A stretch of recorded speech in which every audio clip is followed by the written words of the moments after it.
Hello creatives, I'm Ari and this is Shamelessly Creative, and today we're going to talk all things ink and Inktober or Drawtober, depending on what you're going with or what you're calling it.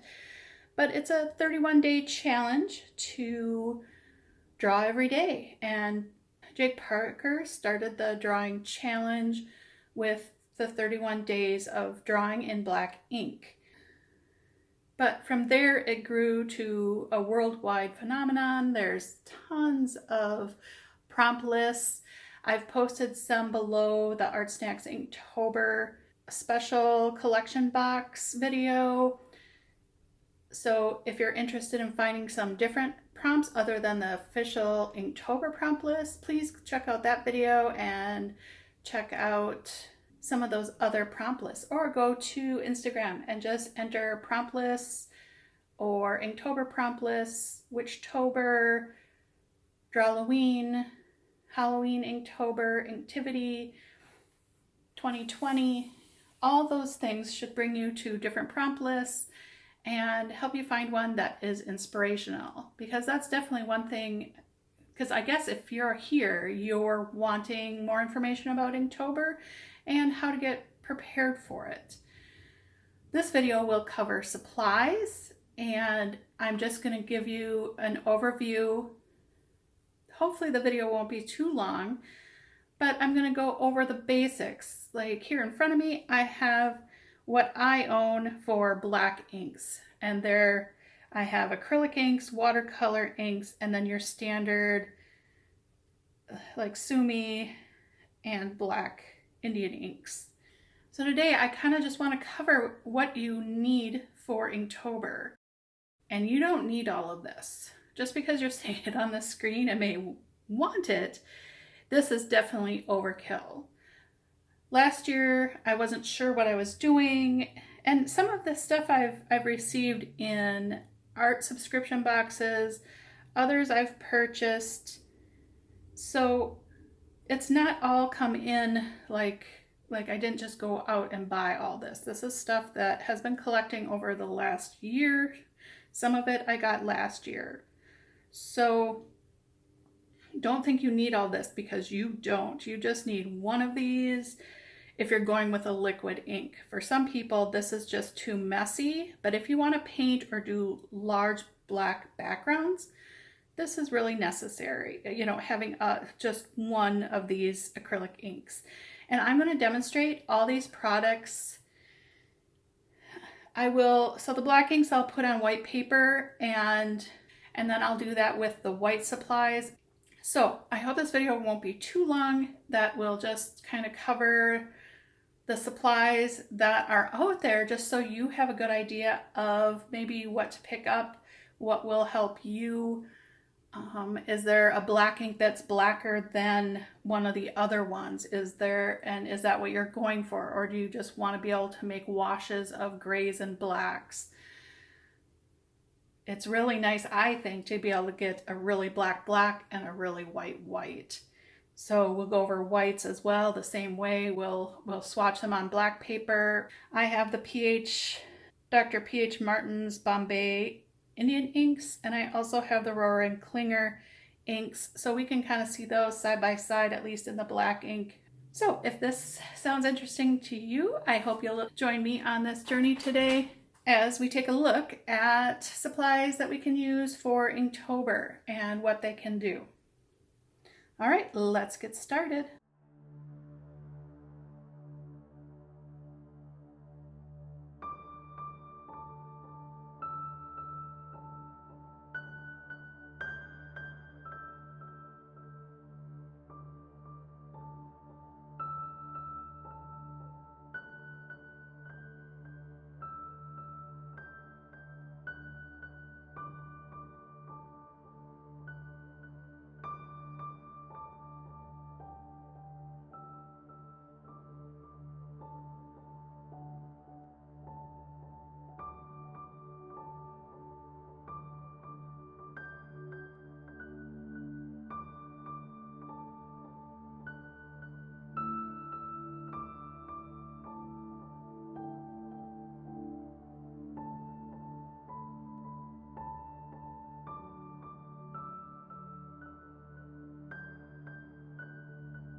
So I was really surprised by how water activated both the PH Martin bleed proof and the pen white were. I wasn't expecting that, and that the Kuretake, because the Kuretake Sumi ink bled a little bit, I was expecting their white too, but that ends up being one of my favorite whites.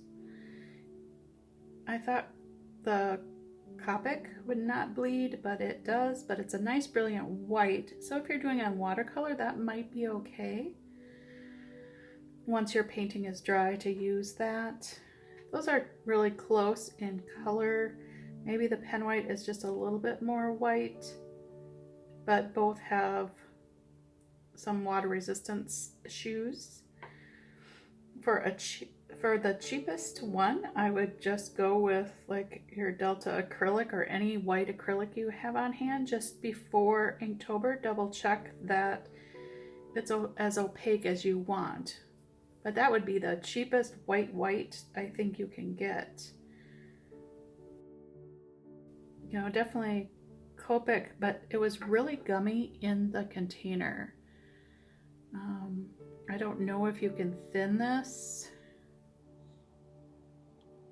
but it's zinc sulfate is what is used in that. The gouache are really nice and white. I think I like the zinc white out of the three, but all of course are standard gouache that reactivate like watercolor. Using any of the gouache, these are not acrylic gouache, these are just your standard gouache that's more like a watercolor, and all of them reactivate. So if you're wanting a permanent picture, I would go with the Kuretake Zig or the Winsor Newton white. The Winsor Newton isn't quite as white, but it is waterproof once dry. So all of these were tested once they had sat for a while. I wanted to give them like a good half hour to really dry out. So remember that, you like before you add paints or anything to your inks, I recommend doing some test runs before Inktober and see how your products work. See what bleeds, see what doesn't. Do a couple sample paintings. Maybe do the Inktober 52 prompts and for the next couple weeks and just kind of get your feet wet and get familiar with your supplies, or just get familiar with your supplies on your own. You don't necessarily need a prompt list. Just try inking and water in different stages with your whatever black ink you're using and see at what point is it dry. Is it 10 minutes, 20 minutes, a half hour? And when dry, is it dark enough? And the only one I found that I was happy with was the Rohrer and Klingner drying ink. That was the black I wanted, even in 1 layer. In 2, it's still just really dark. P.H. Martin is pretty close in 2 layers to the darkness I want. So that one would be a good substitute. I was gonna go with Daler Rowney, but I found some bleeding. That's why I tested it so much, was because there was so much. I just wasn't sure, because the first time around it kind of didn't activate, but the longer, you know, when I went back to it, it did. So then I wanted to make sure I wasn't just imagining it. So I kind of tested several spots. But Sennelier isn't quite as dark as I would like, but it didn't bleed, and that probably would be, I mean, I guess either Sennelier or the Liquitex performed pretty well for the acrylics. But the black I wanted was the Daler Rowney. It just didn't have the water resistance I'm looking for. And out of all of them, so P.H. Martin, Bombay in 2 layers I would go with for a cheaper ink. Rohrer and Klingner drawing ink, if you can get it. I think that's the best black out of all of these. Higgins Black Magic isn't bad, but I think Winsor and Newton Black India ink is better. For available inks in my store, I think I go with the Winsor Newton over the Dr. P.H. Martin's. But both are somewhat similar and water resistant. But my choice, because I have it, is going to be the Rohrer and Klingner ink. And if you like acrylic inks, Liquitex or Sennelier are a little bit better than the Daler Rowney. And of course the Marabu that we received in the Art Snacks box for Inktober collection, that is a very water soluble. So even now, probably another 20 minutes later, I can come back and still reactivate that color. So based on this little research, as I said, I would go with the Rohrer and Klingner or the Winsor and Newton. And then secondary, Bombay or Higgins Black Magic would be my second choice for readily available inks. Actually, all 3 of these are available at my local Michael's, online, just about everywhere. Winsor and Newton has a 4-pack of India ink, white ink, gold, and silver. That is a really good deal, and their white performed well. So I don't see that you would lose anything by getting the Winsor and Newton 4 set, and it's usually cheaper than buying Winsor and Newton in singles. Just from what I've seen, I was really kind of surprised by that. This isn't the whitest white, but it's pretty darn good, and it's not going to go anywhere with water. And for me, that's important. I want my Inktober to stay put, and if for some reason I drip coffee or water on it, I don't want it running. Or if I do want watercolor on one page and ink on another, I don't want that water to activate the ink. And kind of same thing for my dip ink, reactivated with water. That was the American Eel by Noodlers, which is fine if you want that. I didn't like the Tachikawa nib so much. I don't know if I may need a new nib on there, and that could have been, wouldn't hold ink well. The oblique pen, it was one of my favorites last year, and for newbies I'd kind of recommend that because it just, it allows you to see what you're drawing, or just a brush. So I can see my line, my hand isn't. So for you, so if you're drawing, you can see what the nib is doing, especially for straight up and down lines. These are just awesome. Where with this one, you're kind of in your way of where the nib is, especially for up and down, not so much sideways.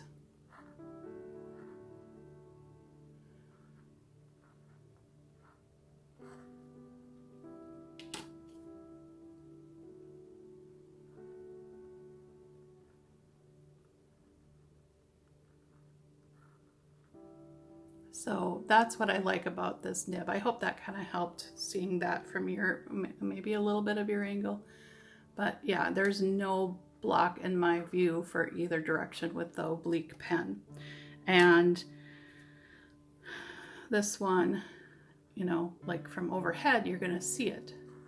But from back here, I mean, I see it, but it's just not as clear. And if I'm going further and further down, so for you, you know, you see the tip. The further down you go, now you don't see it. And that's what I mean, is if you're making a long line, this one just is so much better.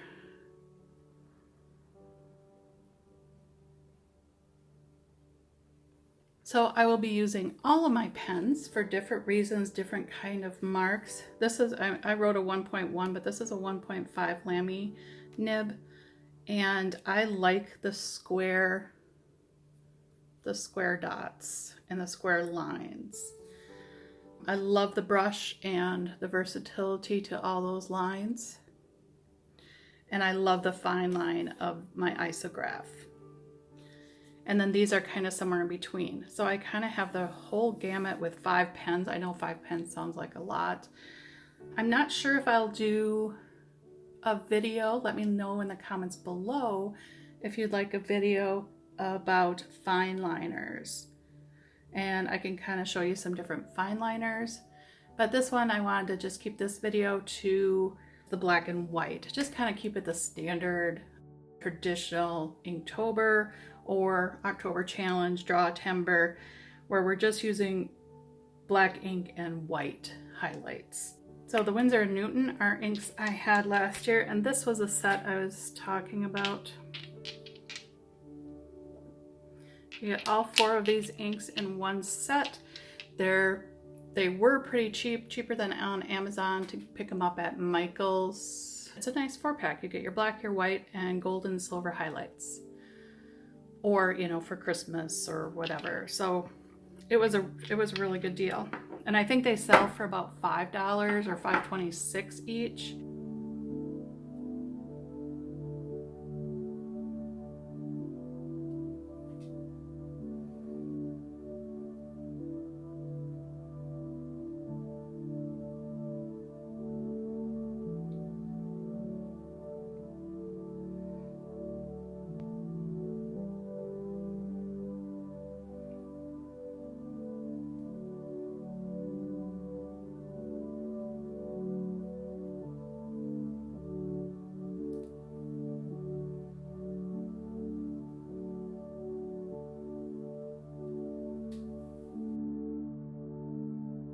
I think the Liquitex gold acrylic kind of stands out gold-wise a little bit better. I see a lot of the black paper through the Winsor and Newton gold. The Winsor and Newton silver is really great.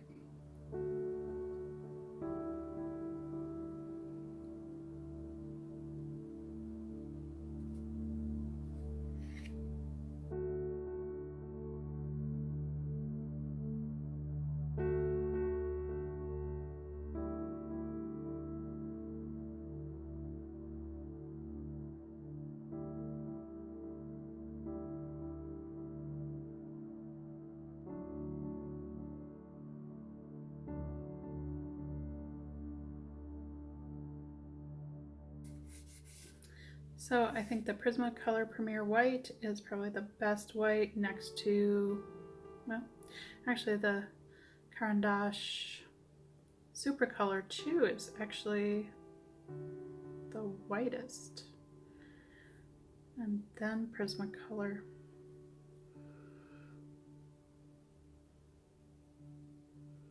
So I would go with one of these two if you're working in pencil.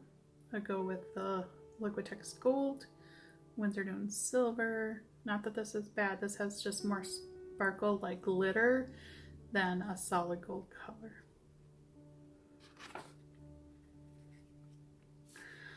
All right, that's it for this video. Thank you for watching. We've been really growing lately, and I appreciate you, and I hope you'll like and subscribe. That helps me out and helps you find these videos again later. I appreciate our growth, and any recommendations that you give to people to check out my channel is greatly appreciated. November will be the end of my first year, and we'll go into season 2 of Shamelessly Creative. So stay tuned for some fun things coming up in November, and watch for more Inktober footage before Inktober and during the month of October. I'm not sure if I'll be posting every day or once a week yet, but I will be posting some peeks into my Inktober sketchbook. Let me know also in the comments below what white you would go with and what black you would go with. What are your favorites out of the black and white inks? And if you have any other comments about the white pencils or the silver and gold, let me know below as well.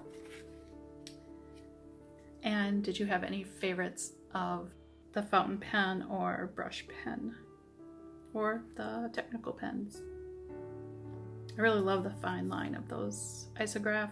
They have a metal nib, and so you won't have a distorted line as time goes on because it is a metal nib.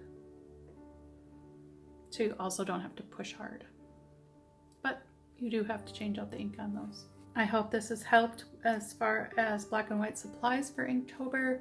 All right, I'm Ari, this is Shamelessly Creative, and we just got swatching our black and white inks and our fountain brush pens. Thanks for watching. I appreciate you. Stay well. Bye.